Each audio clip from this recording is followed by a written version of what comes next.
Socrates ने यह कहा था कि मैं इतना जानता हूं कि मैं नहीं जानता। यह बात हमें यह बताती है कि अगर इंसान को किसी चीज के बारे में जानना है तो उसे तब तक जानना चाहिए जब तक उसे अपनी खुद की लिमिट्स और इग्नोरेंस ना दिख जाए, क्योंकि इग्नोरेंस इंसान की सबसे बड़ी दुश्मन होती है। लेकिन क्या हो अगर मैं आपसे कहूं कि इंसान की इंटेलिजेंस भी उसकी सबसे बड़ी दुश्मन बन सकती है। आज हम उन लोगों की बात नहीं करने वाले हैं जिनके पास नॉलेज कम है या फिर जो कम इंटेलिजेंट है, बल्कि हम उन लोगों की बात करने वाले हैं जो हाईली इंटेलिजेंट हैं, जिनके पास एक अच्छी खासी नॉलेज भी है, लेकिन फिर भी वो अपने आप को एक ऐसे ट्रैप में फंसा लेते हैं जो उनकी खुद की इंटेलिजेंस ने बनाया होता है। तो क्या ऐसा हो सकता है? क्या इंटेलिजेंस भी इंसान को किसी ट्रैप में या केज में फंसा सकती है? तो हाँ, बिल्कुल ऐसा हो सकता है। स्टीव जॉब्स जो एप्पल के को फाउंडर थे, उनके कलीग्स उनको रियलिटी डिस्टोर्टर कहते थे, क्योंकि स्टीव रियलिटी डिस्टॉर्शन के मामले में बहुत आगे थे। एक ऐसी स्किल जिसकी मदद से स्टीव अपनी मर्जी से रियलिटी को बदल सकते थे। नहीं, ये कोई जादू नहीं है। इसका मतलब ये है कि स्टीव किसी भी बात को किसी भी इंसान को कुछ ऐसे समझाते थे कि सामने वाला इंसान बिल्कुल कन्विंस हो जाता था। उसको लगता था कि जो स्टीव बोल रहे हैं वही सही है, वही सच है। लेकिन ईयर 2003 में स्टीव को पैनक्रियाटिक कैंसर से डायग्नोज किया गया।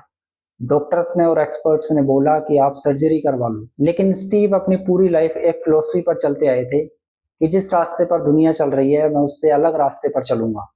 उनकी एक काफी फेमस स्टेटमेंट भी है, थिंक डिफरेंट।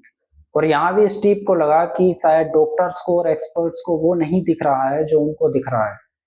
उनको लगा कि वो यहाँ पर भी अपनी बॉडी की रियलिटी को अपने हिसाब से बदल सकते हैं, और उन्होंने सर्जरी की जगह कुछ ऑल्टरनेटिव मेथड्स ट्राई किए, कुछ नेचुरल थेरेपीज।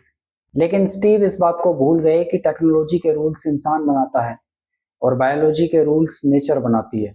और फिर काफी लंबे टाइम के बाद जब हालत और खराब हो गई तो फिर स्टीव सर्जरी के लिए एग्री हो गए, लेकिन अब काफी देर हो चुकी थी। उनका कैंसर पूरी तरह स्प्रेड हो चुका था और स्टीव नहीं बच पाए। साइकोलॉजी में इस फिनोमेना को बोलते हैं द इंटेलिजेंस ट्रैप। मतलब कि एक ऐसा ट्रैप, एक ऐसी केज जो इंसान की इंटेलिजेंस खुद उसके लिए तैयार करती है। और ये सिर्फ स्टीव का केस नहीं है, ऐसे बहुत सारे केसेस हैं। इवन आज भी बहुत सारे लोग इसी ट्रैप में फंसे हुए हैं। हो सकता है वो लोग आपके आसपास ही हों, आपके फ्रेंड सर्कल में हों। लेकिन अगर मैं आपको इसको एक सॉलिड और सटीक एग्जांपल दूं तो वो होगा कि आजकल इंटरनेट पर जो इन्फ्लुएंसर्स हैं या फिर इवन यूट्यूब पर भी कुछ कंटेंट क्रिएटर्स हैं, जो देखने में लगता है कि हाँ यार, बंदे के पास नॉलेज है, बंदे को चीज़ों की समझ है, इसको अपनी बात को समझाने के लिए इतनी सारी थ्योरीज हैं, इतने सारे हिस्टोरिकल एग्जाम्पल्स हैं, तो शायद जो बंदा बोल रहा है वो बात सही ही होगी, वो बात सच होगी। लेकिन कई बार ये होता है कि वो सब चीज़ें वो बंदा सिर्फ इसलिए नहीं कर रहा है क्योंकि उसको ट्रूथ से कोई मतलब है। वो हो सकता है उसने अपने ही बिलीव्स और बायसेस को जस्टिफाई करने के लिए वो नॉलेज की पूरी दीवार खड़ी करी हो, वो केज बनाया हो, वो ट्रैप बनाया हो, जिसको हम इंटेलिजेंस ट्रैप बोलते हैं। जैसे आज भी कुछ लोग हैं जो फ्लैट अर्थ के कॉन्सेप्ट को सच मानते हैं और वो इसको प्रूव करने के लिए ना जाने नॉलेज के नाम पर क्या क्या पेल रहे हैं। तो ऐसा क्यों होता है? इसके पीछे कुछ रीजंस हैं, जिसमें सबसे पहला रीजन है कि knowledge creates the illusion of understanding. अभी कुछ टाइम पहले तक हम जिस एज में जी रहे थे उसको कहते हैं द इंफॉर्मेशन एज। मतलब एक ऐसी दुनिया जहां पर किसी भी चीज के बारे में इंफॉर्मेशन बिल्कुल फ्रीली अवेलेबल है। लेकिन आज जो हम जिस दुनिया में जी रहे हैं उसको कहते हैं इंटेलिजेंस एज, मतलब एआई की दुनिया। एआई ने उस पड़ी हुई इंफॉर्मेशन को कैटेगराइज कर दिया है, क्लासिफाई कर दिया है। अब आपको किसी भी क्वेश्चन का आंसर ढूंढना है तो बस आपको एक क्लिक करने की देर है। आप सिर्फ एक प्रॉम्प्ट के जरिए ऑलमोस्ट किसी भी प्रॉब्लम का सॉल्यूशन निकाल सकते हैं। और यही नॉलेज का इतना ज़्यादा ओवरलोड हमारे ब्रेन में एक इल्यूजन क्रिएट करता है कि हमें चीज़ों की एक्चुअल अंडरस्टैंडिंग है, जब तक हमसे इन डेप्थ एक्सप्लेनेशन ना मांगी जाए। और ऐसा ही होता है कुछ जब आप किसी क्रिएटर को देखते हो यूट्यूब पर या किसी भी प्लेटफॉर्म पर, जब वो अलग अलग थ्योरीज को तोड़ मरोड़ करके आपके सामने पेश करता है तो आपको लगता है कि यार, बंदे के पास नॉलेज तो है, तो शायद सच ही बोल रहा है। बट जरूरी नहीं है कि वो सच ही बोल रहा हो सकता है उसने अपनी इंटेलिजेंस का यूज सच के लिए नहीं बल्कि अपने बिलीफ्स और बायसेस को जस्टिफाई करने के लिए किया हो। लेकिन ऐसा क्यों होता है? इसके पीछे रीजन ये है कि intelligence is not designed for the truth, it is designed for the survival. क्योंकि नेचर ने इवोल्यूशन के दौरान इंटेलिजेंस को इस मकसद से बनाया ही नहीं था कि इससे ट्रुथ को ढूंढा जाए या फिर ट्रुथ की खोज की जाए। उसने सिर्फ इंटेलिजेंस को इसलिए बनाया था ताकि सर्वाइवल के चांसेस को मैक्सिमाइज किया जा सके।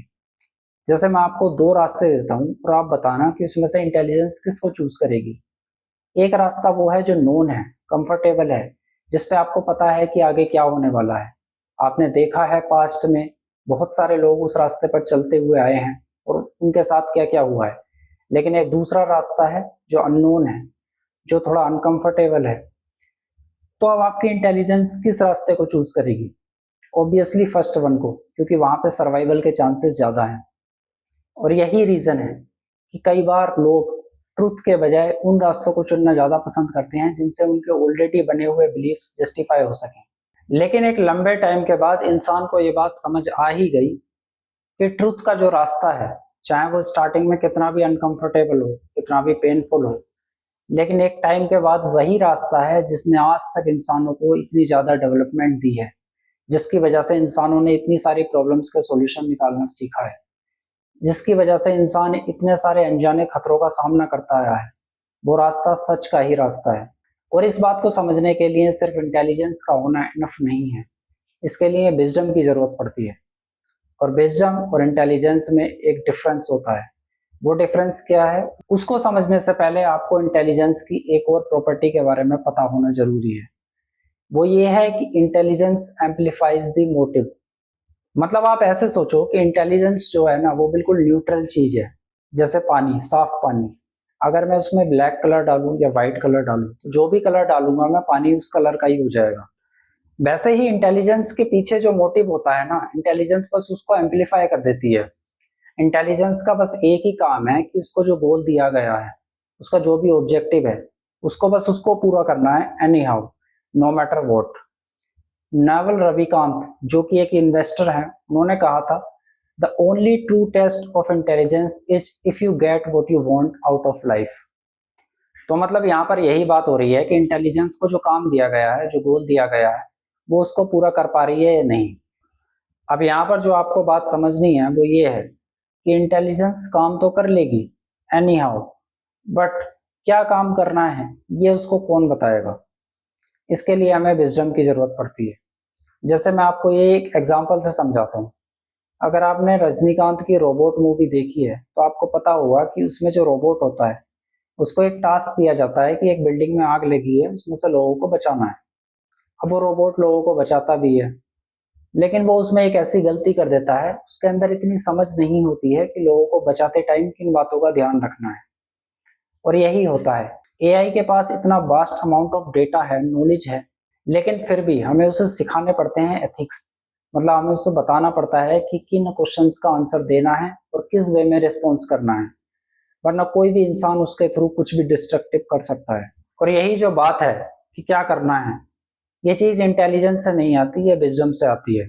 अब आप इसको ऐसे समझो कि इंटेलिजेंस का काम ये है कि उसको एक पर्टिकुलर टास्क करना है, लेकिन विजडम उसको एक डायरेक्शन देगी। विजडम बताएगी कि क्या करना है, क्या नहीं, इवन करना भी है या नहीं। इसीलिए जो हाईली इंटेलिजेंट लोग होते हैं वो कई बार अपने आप को करने के चक्कर में एक ऐसे ट्रैप में फंसा लेते हैं जो उन्होंने खुद ही बनाया होता है।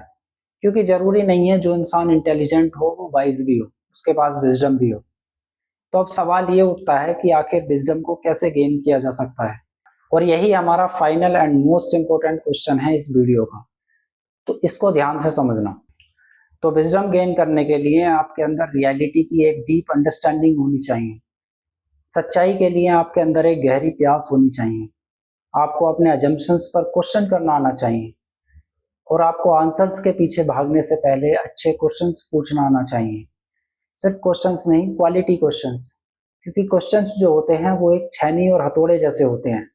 आप जितने सटीक अच्छे तरीके से उनको चला पाओगे, आपका जो रिजल्ट होगा वो उतना ही बेहतर तराशा हुआ होगा। और अगर विजडम की ये सब क्वालिटीज हैं, तो जो सबसे बेस्ट चीज है जो आपको ये सब सीखने में हेल्प कर सकती है, दैट इज फिलोसफी। क्योंकि ये सब चीजें फिलोसफी ही समझा सकती है और फिलोसफी ही आपको इन सब चीजों के लिए ट्रेन करती है। और फिलोसफी वर्ड का मतलब भी यही है, द लव ऑफ विजडम। लेकिन फिलोसफी के साथ साथ आपको दूसरी चीजों की भी जरूरत पड़ेगी जिनसे कि आपकी इंटेलिजेंस एनहेंस हो सके। आप एक्चुअल में उन कामों को कर सको जिनको आपको करना है। उनके लिए हमारे पास कुछ और भी डिसिप्लिन्स हैं, जैसे कि systems thinking, first principle thinking, evolutionary biology, cognitive science, applied mathematics और भी काफ़ी कुछ। ये सब वो चीज़ें हैं जिनके अंदर वो फ्रेमवर्क्स हैं जिन पर मोटे मोटे तौर पर सब कुछ टिका है। और इस चैनल पर जो अब तक की वीडियोस हैं, मैंने कहीं ना कहीं उनमें इन डिसिप्लिन्स को इंट्रोड्यूस किया है, उनके ऊपर एक फाउंडेशनल वीडियो बनाई हुई है। तो ये सारे वो सुपर हीरोज हैं जो सबसे ज़्यादा इम्पोर्टेंट हैं। मैं इनको सुपर हीरोज इसलिए कह रहा हूँ क्योंकि इन्हीं पर सब कुछ टिका हुआ है, अगर आप एक तरीके से देखें तो। जैसे अगर आपने मार्वल की मूवीज देखी हैं तो उसमें जो निक फ्यूरी था, उसने एक इनिशिएटिव तैयार किया था जिसको उसने कहा था द एवेंजर्स इनिशिएटिव। उसमें बेसिकली ये था कि कुछ हीरोज की एक ऐसी टीम बनाना जिनके अंदर कुछ एक्स्ट्रा ऑर्डिनरी कैपेबिलिटीज हों, ताकि वो सही टाइम आने पर किसी ऐसे खतरे से लड़ सकें जिनसे ऑर्डिनरी वे में नहीं लड़ा जा सकता। तो कुछ वैसे ही हमने भी अपने हीरोज को इंट्रोड्यूस किया है इस चैनल पर, लेकिन अब टाइम आ गया है उनको साथ में लाने का, उनकी एक टीम बनाने का। तो अब जो नेक्स्ट वीडियो होने वाली है इस चैनल पर, that will be a foundational video. वो पूरी की पूरी एक सीरीज की एक फाउंडेशनल वीडियो होगी, जिस सीरीज में हम बिल्कुल स्क्रैच से चीज़ों को एक्सप्लोर करेंगे। वो बेसिक क्वालिटीज़ क्या हैं विजडम गेन करने की, अपनी इंटेलिजेंस को एनहेंस करने की। तो अगर आप इंटरेस्टेड हैं एंड क्यूरियस हैं इस बारे में, then do subscribe and let's meet in the next video.